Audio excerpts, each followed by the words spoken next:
Bonjour, nous allons voir comment réaliser dans SketchUp des toitures. Nous allons voir plusieurs cas de figure. On va commencer par quelque chose de simple. Un toit double pente avec donc deux pignons. Donc je pars d'une forme simple ici. Donc pour aller plus vite, je ne vais pas mettre de mesure. Donc je crée un plan au sol. Je l'extrude avec l'outil appuyé-tirer. Je clique sur la surface et j'élève cet élément ici. Alors pour créer une toiture, donc ici on a deux solutions. Soit je dessine ici au point du milieu une arête, et ensuite je sélectionne donc avec l'outil de sélection l'arête et je prends l'outil déplacer cette arête vers le haut. Donc ça c'est la première méthode. La deuxième méthode, je vais annuler ça. La deuxième méthode va consister à, donc on va réduire un petit peu ça. Non, pardon, on va l'élever jusqu'au ce qu'on suppose être le fêtage. Et on va travailler avec les repères, avec le rapporteur pour placer des repères. Alors ce rapporteur n'est pas présent dans l'interface, donc il faut aller le chercher via le menu affichage palette d'outils. Donc vous trouverez, alors sur PC c'est présenté un peu différemment. Il faut trouver la barre d'outils grand jeu, le grand jeu de barre d'outils. Je prends l'outil rapporteur. Je clique donc pour m'orienter en appuyant sur la molette. Ici, donc, il faut donc définir la hauteur des gouttières. Je clique. Ici, je viens choisir le centre, ici, et là je place un repère. Donc l'avantage du repère, c'est que ici, on va pouvoir choisir des angles. Vous voyez ici des angles qui doivent apparaître. Voilà. Donc vous pouvez rentrer des angles ici. Vous ne pouvez pas mettre de pourcentage en revanche. Une fois que j'ai défini ces deux repères, je choisis, donc je prends l'intersection de ces repères et je m'appuie dessus pour dessiner. Et ensuite, je prends l'outil appuyé-tirer, donc comme j'ai marqué des surfaces ici, donc elles sont bien distinctes, je vais pouvoir creuser en allant jusqu'au fond, donc jusqu'à la face, et je fais la même chose ici. Alors on peut faire double clic, puisque SketchUp se souvient de la valeur d'extrusion que l'on a donnée précédemment. Je vais dans édition, je choisis supprimer les guides pour supprimer mes guides. Donc voici l'ébauche. Donc il va falloir que je distingue maintenant la dalle de toiture et les murs avec les pignons et leur épaisseur. Alors je vais commencer par grouper ce qu'il faut faire systématiquement dans SketchUp. Donc je sélectionne, clique 3 fois sur les faces comme ceci, donc il faut que toute la géométrie soit sélectionnée. Ou alors je fais un grand cadre de sélection en vérifiant bien derrière que tout est sélectionné. Je clique droit, je choisis créer un groupe, voici qui est fait. Alors maintenant je vais aller chercher cette surface parce que je vais travailler ces deux surfaces indépendamment de ce qui est ici. Donc je vais rentrer dans le groupe, c'est-à-dire que je vais passer en mode édition de groupe. Donc je double-clique dans le groupe pour voir apparaître les pointillés. Et ici, je clique sur les surfaces en maintenant la touche Maj appuyée pour pouvoir sélectionner deux éléments. Ces faces étant sélectionnées, je vais dans Édition, copier. Je clique à l'extérieur du groupe pour le refermer, de manière à pouvoir coller ensuite cette surface, mais à l'extérieur du groupe. Donc là, le groupe est fermé, je retourne dans Édition, et je choisis Coller sur place. Voici qui est fait. Donc, si je résume, je me retrouve avec un groupe, donc le groupe avec mes murs qui est ici, et ces deux surfaces que je vais grouper également, donc je fais 3 clics dessus pour bien les sélectionner, je clique droit et je crée un groupe. Donc on a deux groupes. On peut le voir également dans la fenêtre, dans le menu fenêtre structure, on voit nos deux groupes apparaître ici, qu'il convient de nommer pour s'y retrouver. Donc ça, ce sont mes murs. Et ça, clic droit, modifier le nom. Je l'appelle toit. Alors, pour le moment, je vais masquer le toit. Je clique droit dessus, sur l'article donc, et je fais masquer. Voilà, on ne voit pas grand chose puisque la surface était déjà présente ici. Donc on voit le toit en grisé ici, ça signifie qu'il est masqué. Maintenant je vais travailler sur les murs. Alors, il faut que je puisse donner maintenant à ceci une épaisseur de mur. Donc je vais rentrer dans le groupe, donc je double-clique à l'intérieur, et ici je vais utiliser l'outil décalage pour obtenir des épaisseurs. Alors on va vite se rendre compte que ici c'est inutile de travailler puisque décaler décale ces surfaces là, donc là on va pas pouvoir faire grand chose. J'annule le décalage, donc je vais travailler plutôt en dessous du modèle. Je clique sur la surface et ensuite je donne une direction et enfin je mets la valeur que vous voyez ici, donc là je pourrais mettre 30. Je vais utiliser l'outil pousser-tirer maintenant pour creuser. Et cette fois-ci, donc je vais aller au-delà de la toiture. C'est important d'aller au-delà du faîtage même. Je clique.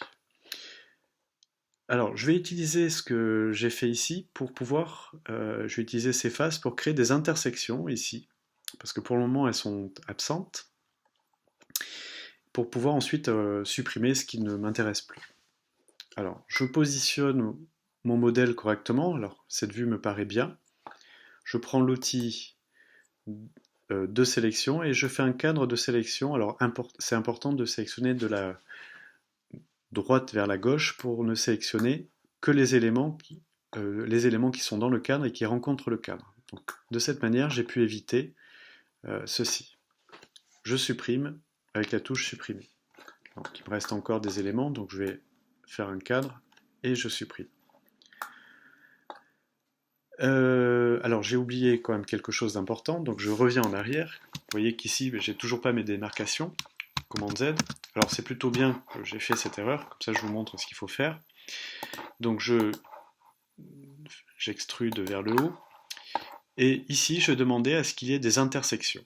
Je sélectionne mon modèle par 3 clics, clic droit, et je choisis intersection de face, alors avec le modèle ou le contexte ou la sélection, peu importe ici. Donc on va choisir avec le modèle. Donc on voit apparaître ici des arêtes qui vont me permettre après de faire mes découpes. Donc je repars sur l'outil de sélection, je sélectionne mes arêtes et je fais supprimer. Alors, on sait que une arête tient des faces ici, donc il suffit que je sélectionne cette arête-ci pour supprimer les faces qui sont adjacentes. Donc là, je me retrouve avec mes murs et enfin mes pignons qui sont modélisés. Donc je vais quitter mon groupe et je vais commencer à travailler sur mon toit. Alors le toit la dalle de toit, donc je fais clic droit et je fais révéler.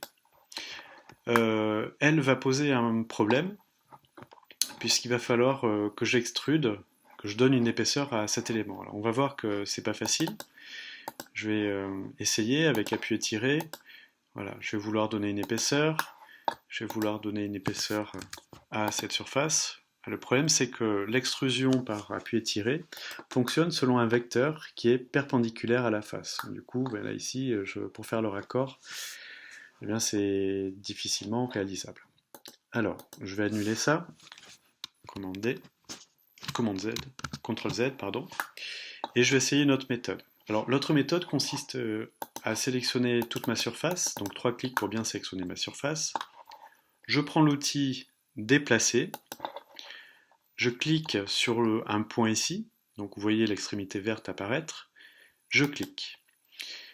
Je donne la direction, alors c'est important d'avoir le message sur l'axe bleu pour être sûr de me déplacer à la verticale. Pour pouvoir faire une copie, parce que c'est ce que je suis en train de faire, une copie de cette surface, je vais appuyer maintenant sur CTRL, donc sur Mac et sur Alt.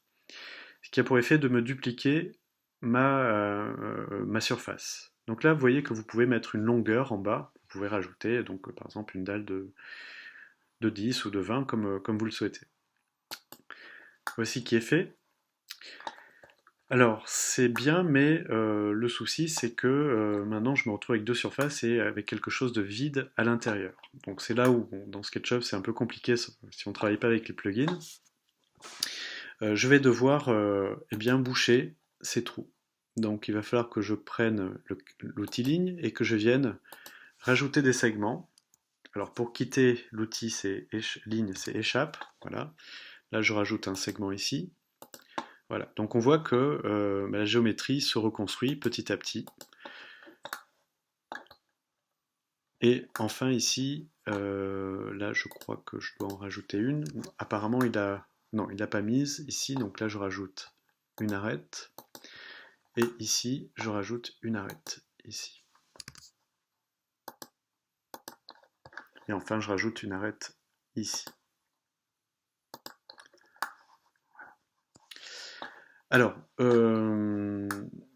donc c'est bien, mais bon, j'ai pas pu faire de débord de toiture. Je peux faire des débords ici. Ici, ben, je vais être de nouveau coincé puisqu'il va extruder par rapport à cette surface, donc on va pas pouvoir faire grand-chose. Donc pour des toits peut-être simples, là où on ne cherche pas trop le détail, pour un bâtiment qui serait éloigné, pourquoi pas, mais on reste quand même coincé. Alors la solution aurait été je vais annuler tout ça.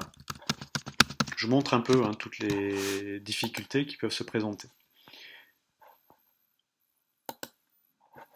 Voilà. Alors on va peut-être essayer autre chose. Je vais supprimer finalement ce toit. Donc on est d'accord sur le fait que ça permet de faire une esquisse éventuellement, mais pas de représenter correctement le toit. Alors il y a d'autres méthodes, on va essayer de prendre le problème autrement. Ici, on a une surface. On pourrait exploiter cette surface justement pour générer une toiture et puis éventuellement avoir des débords. Alors, on peut donc récupérer déjà cette surface-là. Donc je la sélectionne et je vais dans Édition et je choisis Copier. Donc tout à l'heure, comme j'ai fait la même chose, donc j'ai fait copier cette face, je sors du groupe et je fais Édition, Coller sur place. Alors, à partir de là, eh bien, je vais pouvoir, par exemple, je vais pouvoir décaler, avec l'outil décalage, cette surface. On a vu qu'on pouvait décaler vers l'intérieur, mais on peut aussi décaler vers l'extérieur. Du coup, je peux donner ici, toujours ici, on peut mettre une valeur. Par exemple, je pourrais mettre 30. Alors, du coup, ici, on va se retrouver avec des aimants, donc avec des débords, ici, et on se retrouve avec des éléments qui sont inutiles. Alors, je vais déjà fermer ceci. Je choisis l'outil ligne, je prends la ligne qui est ici, et vous voyez que vous trouvez l'alignement par rapport au segment qui est sélectionné, donc ce qui est très pratique, comme ça je reste bien aligné par rapport à cette ligne. Et enfin, je prends cette ligne-là et je rejoins en fait les extrémités de mon toit. Alors, pour résumer, en fait, je n'ai besoin que de cet élément pour ensuite l'extruder dans ce sens-là. Donc je vais supprimer, alors c'est là où je vais faire attention, je vais peut-être masquer oui, masquer mon mur pour le moment, pour pas le supprimer involontairement. Je fais un cadre de sélection autour de ces éléments et je me retrouve avec ce qui sera mon futur toit. Donc je réaffiche dans la palette structure. Alors pour rappel, la palette structure, je l'ai trouvée dans le menu Fenêtre, Structure. Ici, elle est cochée. Donc clic droit sur les murs, révéler pour retrouver mes murs. Je vais pouvoir, de cette manière, prendre, pousser, tirer et extruder cet élément-là. Donc là, je vais pouvoir enfin avoir des débords de toiture convenables.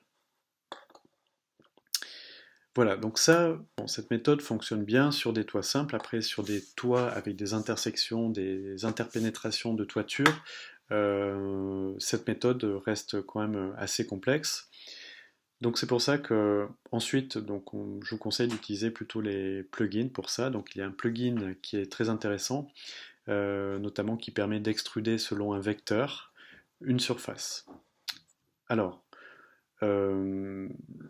avant d'utiliser ces plugins, je vais vous montrer déjà comment modéliser déjà l'ébauche de volume d'une toiture qui serait un peu plus complexe. Alors je vais dessiner à côté voilà, par exemple un corps de bâtiment qui serait comme ceci, voilà, qui se finirait comme cela, voilà. Ensuite, je supprime la ligne, j'extrude, ici, alors je me rends compte qu'il y a une petite erreur ici, c'est pas grave, je prends l'outil appui étiré et je lui remonte la surface, donc ces deux surfaces sont parfaitement alignées, donc je peux supprimer ce trait là sans risquer de voir disparaître la face. Alors, sur des toitures complexes, par exemple avec des croupes, des deux toitures qui viendraient se rencontrer ici, je vais commencer par dessiner l'axe au point du milieu, et ici je montrerai le point du milieu ici, et avec les inférences, je vais pouvoir comme ça obtenir l'alignement parfait. Alors on pourrait avoir une toiture avec deux pignons, on va compliquer un peu les choses, on va rajouter des croupes ici. Donc, vous voyez que je dessine à plat. Et ensuite, je viens supprimer l'arête qui est là. Voilà, et puis je vais faire la même chose, pourquoi pas ici. Hop.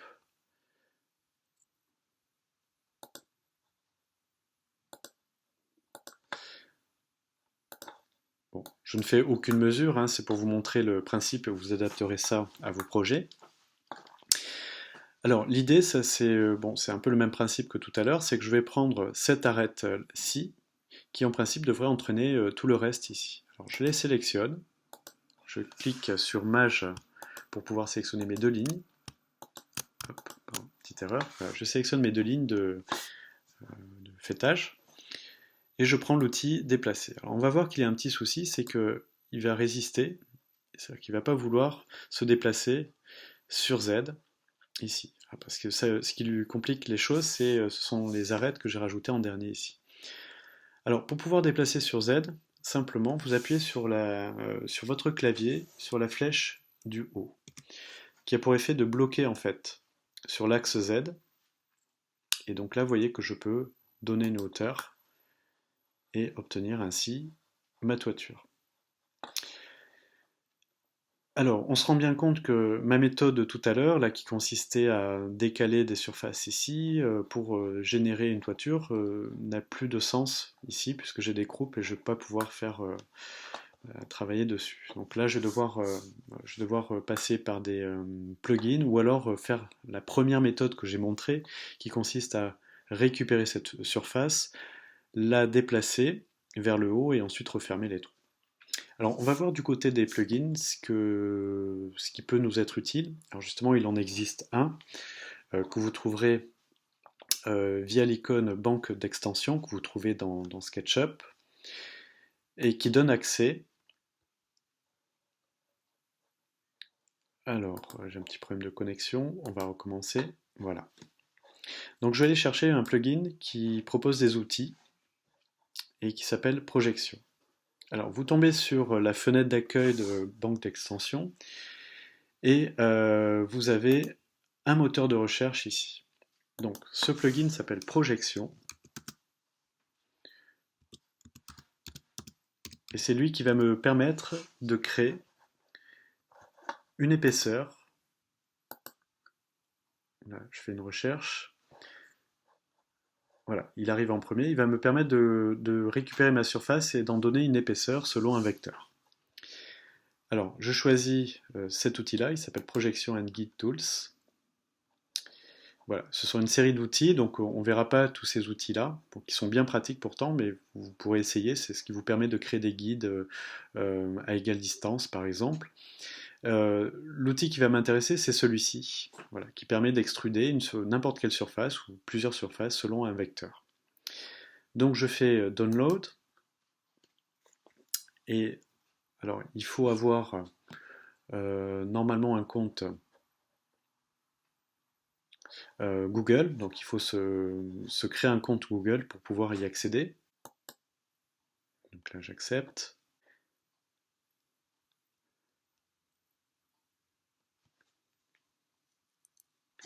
Voilà. Donc j'installe mon produit, donc le plugin. Donc il va se télécharger et on va retrouver, donc là il faut accepter les conditions, on confirme.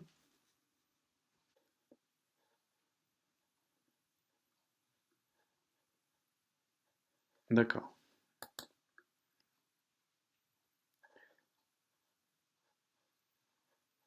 Bon, je mets oui à tous les messages. Voilà, voilà qui est fait. Donc on voit apparaître cette nouvelle barre d'outils de SketchUp. Je valide. Donc ce plugin a été développé par alors Fredo, je crois, c'est son nom, qui a créé un forum et enfin, qui a créé une banque de plugins qui s'appelle Ruby, alors R-U-B-Y, Librairie Dépôt. Voilà, et là vous trouverez une quantité de plugins développés par lui et qui sont gratuits et qui sont de très bonne qualité. Voilà, donc là je ferme ma fenêtre. Donc vous pouvez accéder à son site, c'est alors j'ai pas le nom exact, mais c'est Ruby Librairie Dépôt. Vous tapez ça sur Google, vous tombez directement sur son site et vous verrez qu'il y a beaucoup de plugins pour SketchUp qui sont très bien. Alors, la nouvelle barre d'outils, donc je passe tous ces outils-là qui vous permettent de créer des guides. L'outil qui m'intéresse ici, c'est cet outil-là, comme je vous disais. Alors, je reprends ma méthode. Donc ça fait une petite répétition, mais aussi une révision. Donc je vais grouper mon bâtiment. 3 clics créer un groupe. Je rentre dedans. Je vais extraire de ce groupe toutes les surfaces ici. Je vais dans édition, copier. Je ferme le groupe, important, sinon ça sert à rien. Et édition, coller sur place. Ça veut dire que j'ai remis cette surface, copiée, mais en dehors du groupe. Alors, donc même chose, hein, je vais le grouper aussi, comme ça j'aurai deux groupes. Alors je vais peut-être supprimer ça pour pas confondre. Hop. Voilà qui est fait. Donc là c'est mon groupe mur et ça c'est mon groupe toit. Clic droit. Alors vous pouvez nous renommer différemment aussi. Il y a une fenêtre qui est pratique qui s'appelle info sur l'entité que vous pouvez avoir toujours à portée de main, qui vous permet comme ça, dès que vous sélectionnez un objet, de renommer ou de changer éventuellement de calque, puisqu'on a des calques ici. Donc je vais appeler ça toit, je valide, et je sélectionne ça, et je l'appelle mur. Et vous voyez que la palette structure se met à jour automatiquement. Alors, même chose, je vais masquer, clic droit, masquer le toit, je vais travailler sur mes murs, donc je refais ce que j'ai fait. Donc là, je vais aller un peu plus vite. Je fais. Alors, là, je ne suis pas rentré dans le groupe, donc je double-clique dans le groupe pour pouvoir l'éditer. Et ensuite, je choisis décalage. Hop. Ensuite, je prends pousser-tirer. Je vais au-delà du fêtage. Ensuite, donc ne pas oublier de bien sélectionner et de cliquer droit et choisir intersection des faces avec le modèle pour obtenir des arêtes. Ici, bon, là, il y a des petites erreurs. Et enfin, je sélectionne la partie haute et je supprime ceci. Donc maintenant, j'ai plus qu'à supprimer mes différentes arêtes. Donc là, ça sera un tout petit peu plus long puisqu'il y a des arêtes intermédiaires. Voilà, hop.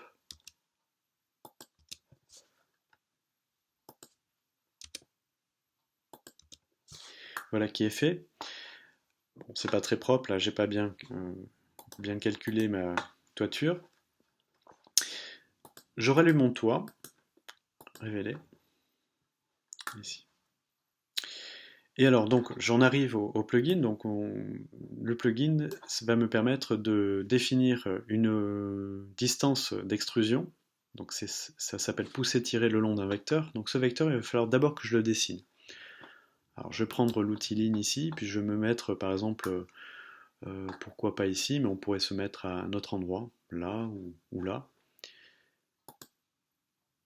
Donc, je me déplace sur l'axe bleu, je donne une distance, donc qui sera l'épaisseur de ma future dalle. Voilà, donc là j'ai mon vecteur. Donc maintenant je peux utiliser cet outil-là. Donc je sélectionne l'outil, je clique dessus. Je dois d'abord montrer le vecteur. Donc je clique sur les deux extrémités du segment que j'ai créé. Et maintenant j'ai plus qu'à... je crois qu'il n'a pas bien compris.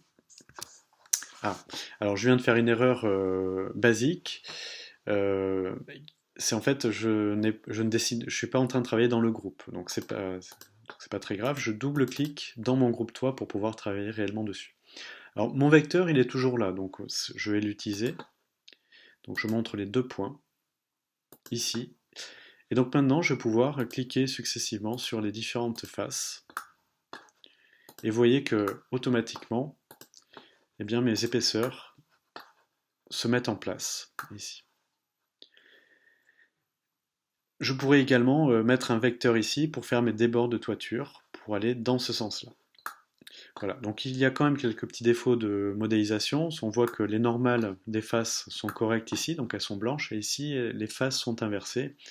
Alors c'est pas très grave, là on n'a pas beaucoup de faces, donc je vais sélectionner cette face et je clique droit. Je fais inverser les faces, voilà. Alors, je vais en sélectionner plusieurs, parce que là il y en a plusieurs, donc avec Maj, clic droit, et je fais inverser les faces. Voilà. Donc, assez simplement, on a pu réaliser une toiture euh, qui avait l'apparence d'une toiture assez, enfin, encore relativement complexe, mais j'ai pu m'en sortir grâce à ce plugin projection développé par Ruby Librairie Depot. Voilà, donc là j'en ai terminé pour cette présentation des toitures. Donc là après à vous d'essayer ces différentes méthodes sur les toitures. Voilà, donc pour résumer, j'ai commencé par un toit double pente, j'ai pu m'en sortir sans problème, sans utiliser des plugins, donc avec la première méthode. Et la deuxième sur un toit un peu plus complexe avec des croupes, des intersections de toiture, eh bien j'ai utilisé cet outil, ce plugin, projection.